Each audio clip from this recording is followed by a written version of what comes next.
Shalom Shavarim. I am so thrilled to join you this Shavuot.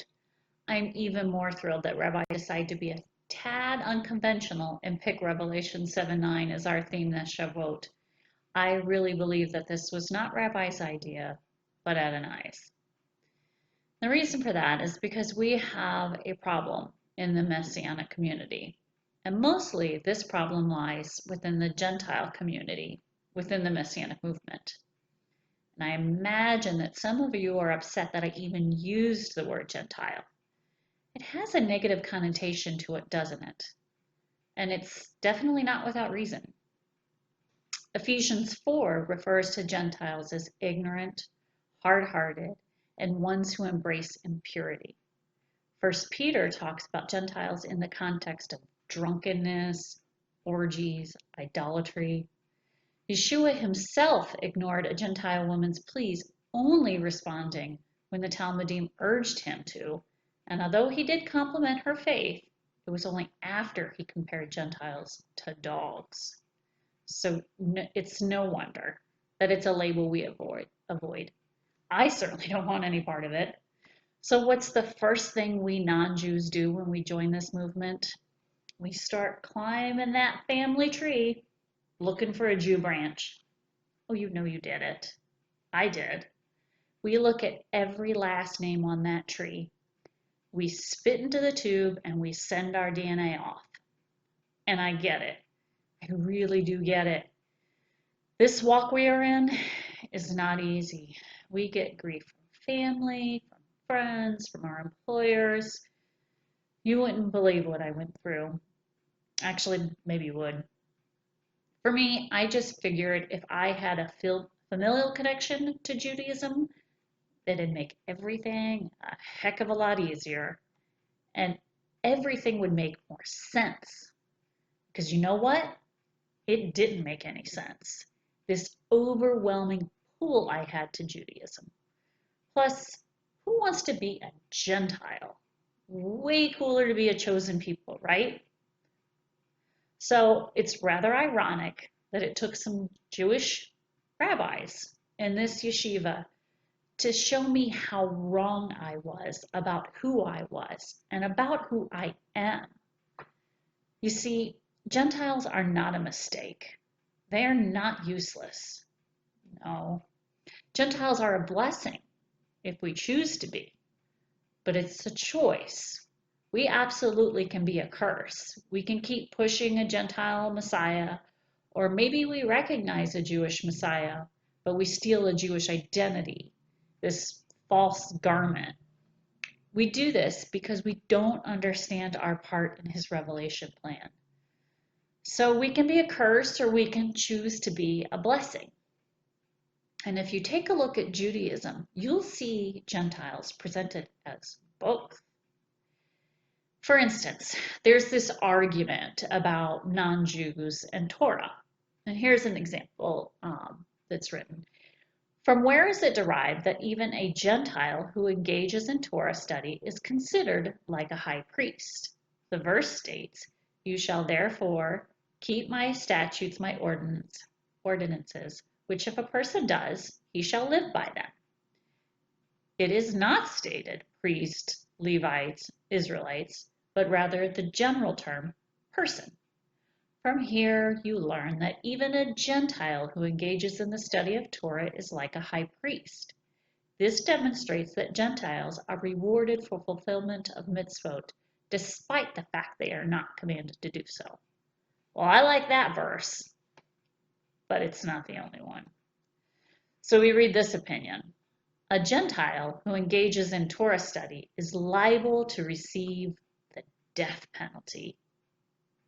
As it is stated, Moses commanded us a law, Torah, an inheritance of the congregation of Jacob, indicating that it is an inheritance for us, the Jewish people, and not for them, the Gentiles. Well, that's a pretty shocking difference, right? From high priest to death penalty. So which is it? Both. I believe it's actually both.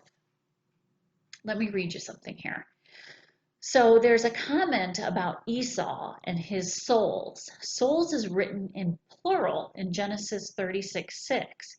Esau took his wives, his sons, his daughters, and all the souls of his household, plural.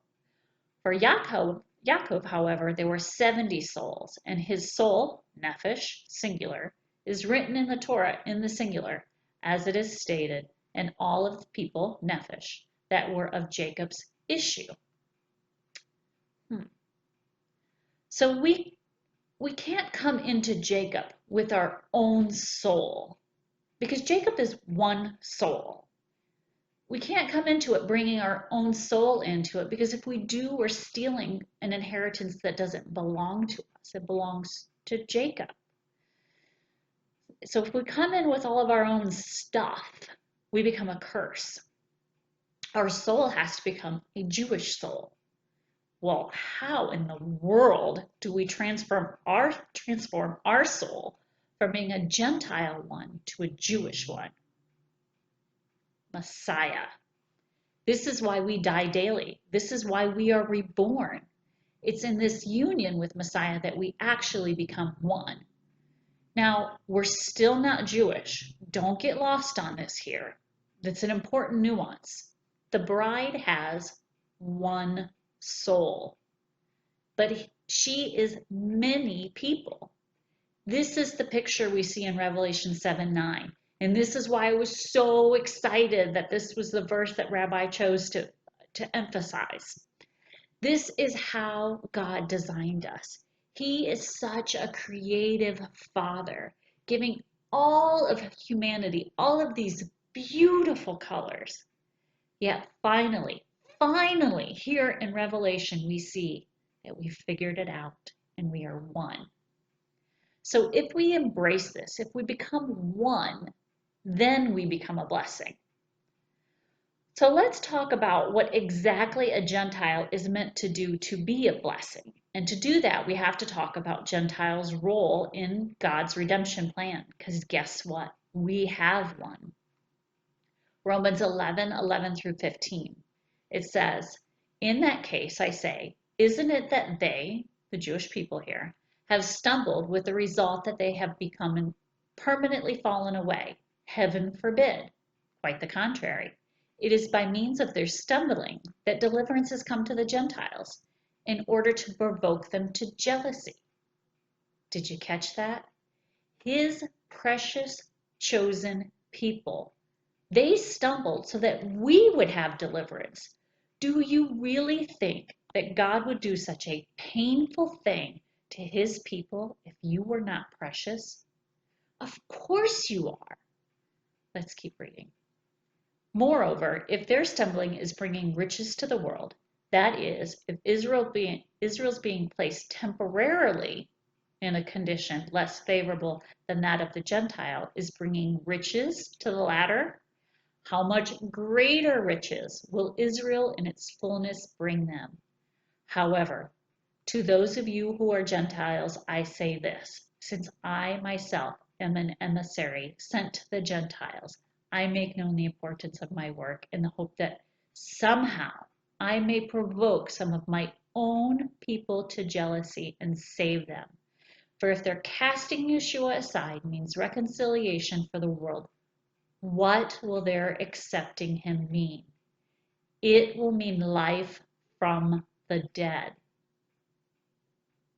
So we can see here that in essence the Jewish people were sacrificed for our sake. This demonstrates just how incredibly treasured you are, just as you are. But what is the result of all of this? It says that our actions will provoke them to jealousy. And what happens when they are reconciled with their Messiah? It says life from the dead. When do we see life from the dead, a great resurrection?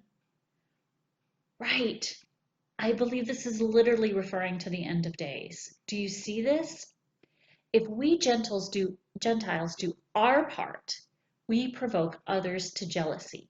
We help bring the Messiah. The responsibility for bringing the Messiah lies on our shoulders. We are the ones holding him captive in Christianity. Scripture is clear that God has blinded the Jewish people's eyes to the Messiah. So how can it be the Jewish people's responsibility to deliver him? Their eyes are blind to the Messiah. But you know what? Their eyes are not blind to you. The righteous acts of the Gentiles can be seen. And this is what breaks the blindness, because they saw you. They saw your actions. They saw the Messiah through you and in you. Now, are we going to provoke a Jewish person to jealousy by claiming to be Jewish because of some great-great-great-grandparent? Of course not. Are we going to provoke a Jewish person to jealousy by presenting an unkosher Gentile Messiah? Well, it hasn't worked for the last 2,000 years. But can we even birth the Jewish Messiah? Let me read you this. A Jewish woman may not deliver the child of a Gentile woman because in doing so, she is delivering a child who engaged in idol worship. This is the point I was making earlier. For 2,000 years, we've been asking the Jewish people to deliver a Gentile Messiah. They can't. They won't. Why do you think 2,000 years of every form of evangelism hasn't worked? But you know what does work? Gentiles delivering a Jewish Messiah. Let me keep reading. But one may allow a Gentile woman to deliver the child of a Jewish woman. Similarly, a Jewish woman may not nurse the child of a Gentile woman, but one may allow a Gentile woman to nurse the child of a Jewish woman while the Gentile woman is on the Jewish woman's property. Do you see here what a mistake we have been making for 2,000 years? The answer is so simple, yet has it escaped us for thousands of years, but not anymore. For 2,000 years, Messiah has been hidden in Christianity. But here's the thing. He's been hidden in Judaism too. For 2,000 years, Christians have known his name. But Judaism has known his character. I mean, we all knew he was Jewish, right? But did we understand what that really meant? How a Jewish Messiah would relate to the world, what he would do, what he absolutely wouldn't do? No, I certainly didn't. And if you've heard Pastor Matt and Dr. Wheeler talk in the past, they tried many years ago to go learn under a rabbi, and they were shut down. Well, times are different now. We now have rabbis willing and eager to teach non-Jews. The rabbis in this yeshiva nearly kill themselves trying to teach us the character of a Jewish Messiah. So let's go back. Let's look at our theme verse again. I'm not going to read you the verse, but I want you to look at it. Does it say here that they are all one nation, maybe all Jews? No. Maybe they're one tribe. Nope. Not even all speaking the same language, but they did have one soul. You can tell because they're all doing the same thing. They're acting in unity. If you've ever tried matchmaking, you know the first rule in matching two people together is that they have a similar character weight in values, ethics, that sort of thing. You know what I mean. Well, the Messiah is a great groom. He's the greatest groom. He requires a great bride. And here he is telling us what a great bride looks like. She is multicolored. She comes from many different tribes, many different nations, and she speaks many different languages. And she has one soul. And she is whole. In unity with each other, we become the great and beautiful bride, ready for the great. Let's pray.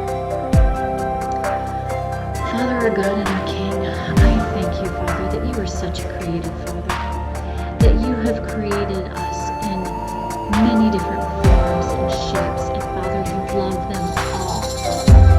But you are not a polygamist, Father. You require your bride to have one soul, Father. And Father, I pray for all those listening that they learn, Father, to wrap that beautiful bridal gown around them and accept themselves for who they are, Father, that they would step under the canopy